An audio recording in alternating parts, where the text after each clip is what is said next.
ang kahalagahan ng sektor ng industriya sa ekonomiya ng bansa. Ang sektor ng industriya ay isang mahalagang bahagi ng ekonomiya ng isang bansa.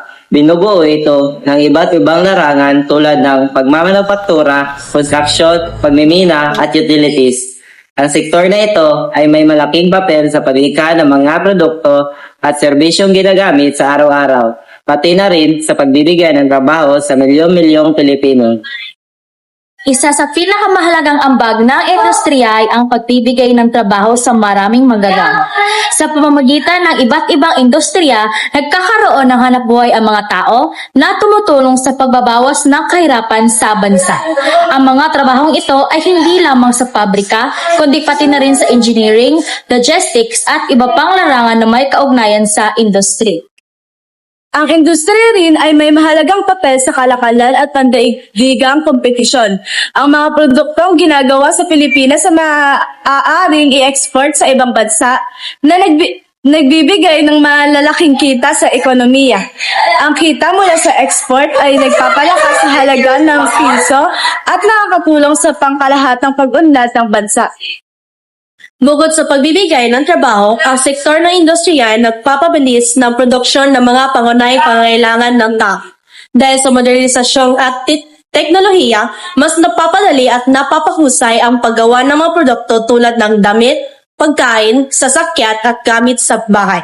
Ang mas mabilis na produksyon ay nagdudulot ng mas murang presyo ng mga bilihin na pabor sa mga mamimili. Malaki rin ang papel ng sektor ng industriya sa pagpapaunlad ng infrastruktura. Sa pamamagitan ng industriya ng construction, na itatayo ang mga gusali, kalsada, tulay at iba pang mahalagang istruktura na nagpapabuti sa transportasyon at kalakalan. Ang mas maayos na infrastruktura ay nagbubukas ng mas maraming oportunidad sa negosyo at pamumuhunan. Bukod dito, ang sektor ng industriya ay nagtataguyod ng makabagong teknolohiya at inobasyon. Ang pananaliksik at pagpapaunlad R&D sa larangan ng industriya ay nagbubunga ng mas epesyente proseso ng produksyon at mas mataas na kalidad ng mga produkto. Dahil dito, mas nagiging globally competitive ang ating bansa. Gayunpaman, may mga hamon din ang sektor ng industriya, lalo na sa usapan ng pangalaga sa kalikasan. Ang labis na industrialisasyon ay maaari magdulot ng polusyon at pagkasira ng likas ng yaman. Kaya naman, kailangan tiyakin na ang mga kumpanya ay sumusunod sa mga batas pang magkapaligiran upang mapanatili ang kalinisan at kaayusan ng ating kapaligiran. Mahalaga rin ang papel ng gobyerno sa pagsuporta sa sektor ng industriya.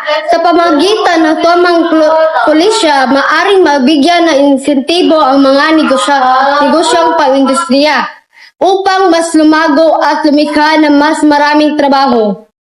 Ang tamang regulasyon at suporta mula sa pamahalaan at iba pang institusyon ay mahalaga upang mapanatili ang balanseng pag-unlad ng ekonomiya at kalikasan.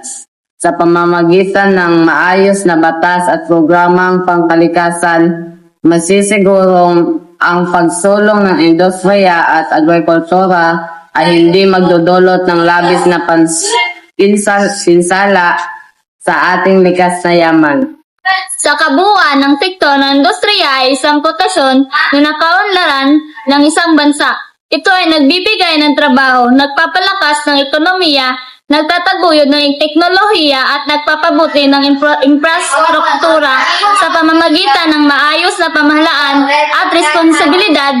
Paggamit ng likas na yaman, masisigurado natin ang isang matatag at maunlad na kinabukasan para sa lahat.